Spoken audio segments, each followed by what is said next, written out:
When Kelsey Ferguson found out she was pregnant with a baby boy, she was completely and utterly over the moon. After marrying her college sweetheart Scott in 2016, the couple had spent a year trying to have a baby, and Kelsey sadly miscarried their first child at 8 weeks. With the help of fertility treatment, the couple found out they were expecting again in 2017.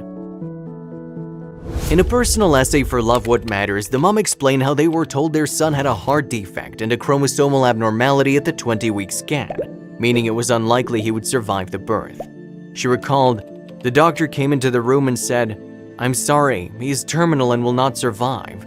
Scott and I said we would not give up and we would keep fighting for this baby until his last breath."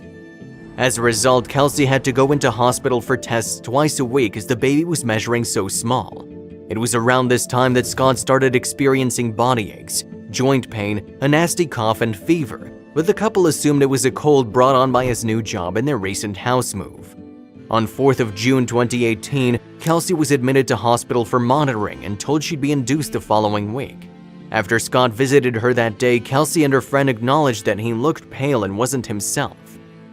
Overnight, Scott started coughing up blood and called an ambulance, which transported him to the same hospital as Kelsey. Although he was originally placed in the intensive care unit (ICU), Scott had improved so much by the afternoon that he was transferred into a regular room for monitoring.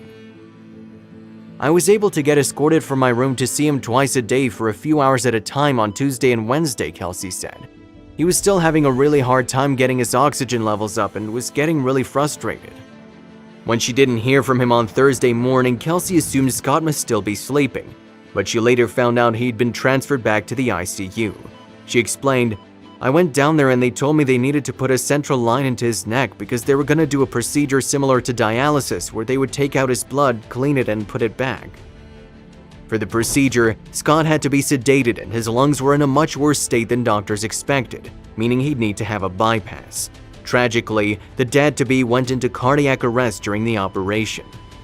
Looking back on the moment she was told, Kelsey said she immediately started throwing up before then yelling, "Is he gone?" Doctors tried for another hour to revive Scott and did eventually get a pulse, so he was swiftly taken back to the ICU.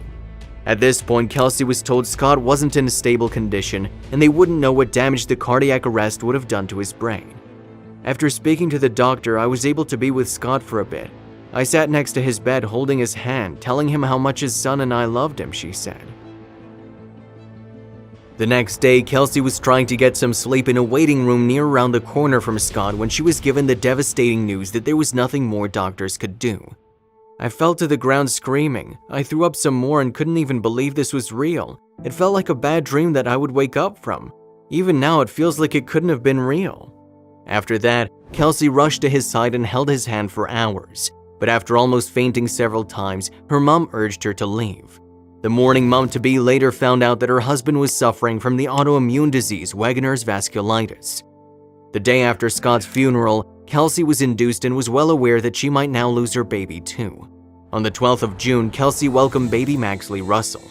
She added, "He was 2 pounds 4 ounces and breathing on his own. He proved the doctors wrong and hasn't stopped since." Maxley does have a heart defect and a chromosomal abnormality, neither of which are terminal. After spending the first 4 months of his life in hospital, Kelsey was able to take Maxley home in September, just 3 days after his dad's birthday. The following January, he underwent open heart surgery.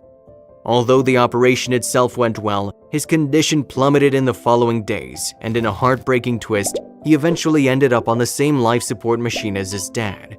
Amazingly, Maxley pulled through that time, and Kelsey reminds her son every day how much his daddy loves him. If you liked the video, please give it a thumbs up and consider sharing it with someone who may find it interesting. Thanks for watching, and I'll see you in the next video.